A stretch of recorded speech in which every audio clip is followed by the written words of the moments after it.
Hello guys, Radhe Radhe. कैसे हैं आप लोग? आई होप आप लोग अच्छे होंगे। मैं भावना घर में ही छोटी सी शॉप चलाती हूँ। मैं आज आप लोगों को एक चीज़ बताने वाली हूँ कि अगर आप लोगों के अंदर कॉन्फिडेंस की कमी है, बहुत ज़्यादा कॉन्फिडेंस की कमी है काम को लेके, और मेरे पास है ना कुछ इस तरीके के कमेंट भी आते हैं कि काम नहीं चल रहा है बिल्कुल भी, पार्लर में कस्टमर ही नहीं आते और काम को खोले हुए 1 साल हो चुका है, अभी तक कस्टमर ठीक से नहीं आ रहे हैं। तो अब हम क्या करें कि अपने पार्लर को बंद कर दे? तो वो चीजें मैं आज आपको बताने वाली हूँ कि आपको ऐसा नहीं करना है। आपने इसीलिए पार्लर नहीं खोला था कि आपका पार्लर बंद हो जाए। ठीक है, इससे तो आप डिमोटिवेट हो जाओगे किसी भी काम को करने। क्योंकि डिमोटिवेट इसलिए आप हो जाओगे कि अगर आप ये सोचोगे कि अब हम पार्लर बंद कर दें, पार्लर में कस्टमर नहीं आते हैं, तो आप है ना ऐसा बिल्कुल भी मत करो भाई। मैं आपको ये चीज कहूंगी, आपने इसलिए तो काम नहीं किया था कभी भी कि आपका जो पार्लर है वो बंद हो जाए, और मैं तो बिल्कुल नहीं चाहूंगी कि जो मेरे से जुड़े हुए हैं उनका पार्लर बंद हो जाए। ठीक है, तो मैं आपको ये बताऊंगी, अगर आपके पास एक बार कस्टमर आने के बाद दोबारा कस्टमर नहीं आता है, मेरे पास ना ऐसे बहुत सारे कमेंट भी आते हैं, और भाई मुझे खुद को इतनी टेंशन होती है कि ऐसा कैसे हो सकता है कि एक बार कस्टमर आने के बाद दोबारा नहीं आ रहा है, क्यों नहीं आ रहा है, क्या ऐसी रीजन है। तो मैं आपको ना आपकी कमी भी बताऊंगी कि आपकी अंदर क्या कमी हो रही है जो कस्टमर एक बार आने के बाद दोबारा नहीं आ रहा है, और किस एरिया की वजह से कहाँ पर आपको पार्लर खोलना है। ठीक है, आज आपको मैं सारी डिटेल इस वाली वीडियो में देने वाली हूँ, तो प्लीज है ना आप मेरी वीडियो को फुल वॉच करिएगा। और सच में ही ये बात सोचने वाली है कि एक बार कस्टमर आने के बाद दोबारा नहीं आते हैं। ठीक है, अगर आपने ना घर में ही अपना पार्लर खोला है या फिर बाहर अपना पार्लर खोला है, कस्टमर दोबारा नहीं आता है, तो मैं आपको ना एक चीज बताने वाली हूँ कि भाई ऐसी गलती आपसे क्या हो रही है। गलती क्या हो रही है कि कस्टमर एक बार आने के बाद दोबारा नहीं आते हैं आपके पास। तो देखो, मैं आपको एक चीज कहूंगी कि आप अपनी कमियां ढूंढ लो। मैं तो आपको यही कहती हूँ, अगर आपको अपना पार्लर चलाना है तो या तो देखो, क्योंकि कुछ वजह से ही कस्टमर नहीं आते हैं, ऐसा मैंने शॉर्ट में भी डाल दिया है कि क्या रीजन हो सकता है कि आपके जो कस्टमर नहीं आ रहे हैं। ठीक है, तो पहला ऐसे बहुत सारे कमेंट होते हैं मेरे पास कि एक बार पार्लर में कस्टमर आते हैं दोबारा नहीं आता है ना, और मैं तो काम अपनी तरफ से बहुत अच्छा करके देती हूँ। नहीं जी, आपको ये खुद से लगता है ना कि आप काम परफेक्ट कर रहे हो, बट कस्टमर को वो काम अच्छा नहीं लग रहा। ठीक है, हमें अपने आप को सेटिस्फाइड नहीं करना है, हमको कस्टमर को सेटिस्फाइड करना है। ठीक है, सबसे पहला तो ये गलती आप करना बिल्कुल छोड़ दो कि आप खुद को ही सेटिस्फाइड करने में लगे हुए हो। आपको ये लगा हुआ है कि हम तो काम अच्छा कर रहे हैं बट कस्टमर को काम अच्छा नहीं लग रहा है। या फिर ऐसा भी होता है, मैं बताती हूँ, बहुत से लोग कहते हैं कि हमारे एरिया के लोग है ना बहुत ज्यादा जलते हैं हमसे, तो इसीलिए वजह से कस्टमर नहीं आते हैं। ठीक है, कस्टमर जलते हैं तो उनको ना मतलब मना कर देते हैं आने के लिए। देखो, ये तो हर जगह होता है, हर जगह ही जेलसी वाली चीजें होती हैं। कोई किसी को देख के खुश नहीं है।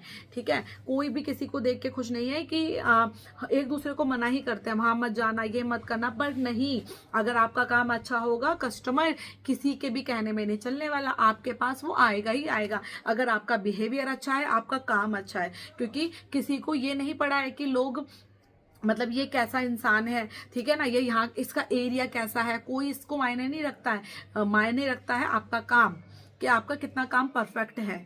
ठीक है, तो मैं तो यही चीजें सोचती हूँ। सबसे पहली चीज मेरे अंदर यही होती है कि भाई देखो, जालसी मेरे यहाँ पर भी है, ऐसा नहीं है। मैंने अपना घर में काम कर रखा है तो क्या आपको लगता है कि बाहर के लोग नहीं जलते होंगे? जलते हैं। हर एक, ये तो हर जगह का है। आप किसी मार्केट में शॉप खोलोगे तो वहां के लोग भी जलेंगे कि लो एक नई और शॉप खुल गई। ठीक है, तो ये तो हर जगह है। जैसे इंसान पुराना होता जाता है तो वैसे वैसे चीजें वो सीखता जाता है। ठीक है ना, तो अब आपको ना मैं ज्यादा बात नहीं करती हूँ, पहले मैं आपको आपकी कमियां ही बता देती हूँ। सबसे पहली बात, कस्टमर कुछ वजह से नहीं आते हैं, या तो आपका काम परफेक्ट नहीं है। आप अपना काम परफेक्ट कर लो। ठीक है, आप पहले, आपको प्रैक्टिस की बहुत जरूरत है, आप प्रैक्टिस कर लो अच्छे से।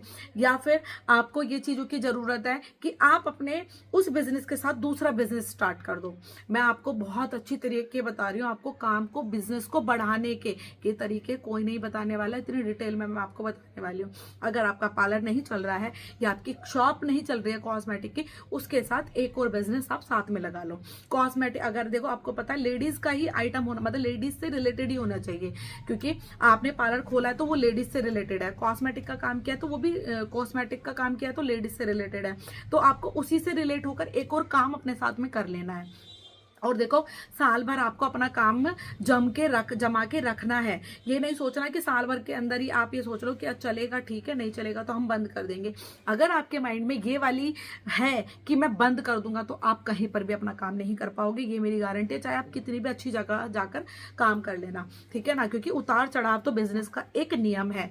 उतार चढ़ाव बिजनेस में आते ही रहते हैं। और पहले जो कुछ साल होते हैं ना, ये आपको काम जमाने के लिए होते हैं। कुछ साल आपके काम जमेगा, फिर जाकर आपका काम चलेगा, ठीक है। पर मैं आपको ये बताती हूँ, कुछ लोग साल भर के अंदर ही ये सोच लेते हैं कि हमारा काम इतना अच्छा नहीं चला, अब हमें अपनी शॉप को बढ़ा देना चाहिए, मतलब बंद कर देना चाहिए। तो अब भाई, दुकान पे ताला मत लगाओ, दुकान को खोलो और आगे बढ़ाओ। सबसे पहली बात तो आप अगर अपना पार्लर खोल रहे हैं, अपनी कमियां सुधारो। आपने अगर पार्लर सीखा है, बहुत से लोग क्या करते हैं कि पार्लर सीख लिया जल्दी ही अपना काम खोल के बैठ जाते हैं। अरे अभी आपको प्रैक्टिस की जरूरत है, अभी आप प्रैक्टिस करो। और प्रैक्टिस करने के लिए सबसे अच्छा आसान तरीका मैं आपको बताऊंगी। मैं आपको सबसे आसान तरीका ये बताने वाली हूँ कि आप लोग किस तरीके से अपना पार्लर मतलब जमा के रखोगे अच्छे से, अगर आप अपना काम खोलना चाहते हो। सबसे पहले, अगर आपने सीख लिया है पार्लर, तो आप कुछ टाइम किसी के पार्लर में जाकर जॉब कर लो, ठीक है। प्रैक्टिस कर लो, आपके अंदर कॉन्फिडेंस भी आ जाएगा काम करने का। किस तरीके से कॉन्फिडेंस लाते हैं ना, किस तरीके से कस्टमर से बात करनी है, हर एक चीज आपको पता चल जाएगी। जब आप किसी के पार्लर में जाके काम करोगे कि कस्टमर को किस तरीके से अटेंड करना है। क्योंकि अब तक तो आप पार्लर सीख रहे थे, तो आपके अंदर कोई कमियां नहीं निकाल रहा था। बट अब आपके अंदर कमियां भी निकाली जाएंगी, क्योंकि अब आप अपना पार्लर ओपन कर रहे हो। तो सबसे बड़ी बात यह है कि अगर आप अपना पार्लर ओपन कर रहे हो, तो प्रैक्टिस अच्छे से कर लो। काम परफेक्ट होना चाहिए, आपके प्रोडक्ट अच्छे होने चाहिए। सेकंड गलती आप ये भी करते हो कि क्या बोलते हैं, कस्टमर आपके पास आने लगे और आपके पास कोई प्रोडक्ट नहीं है। अगर प्रोडक्ट है तो घटिया क्वालिटी के हैं, ठीक है।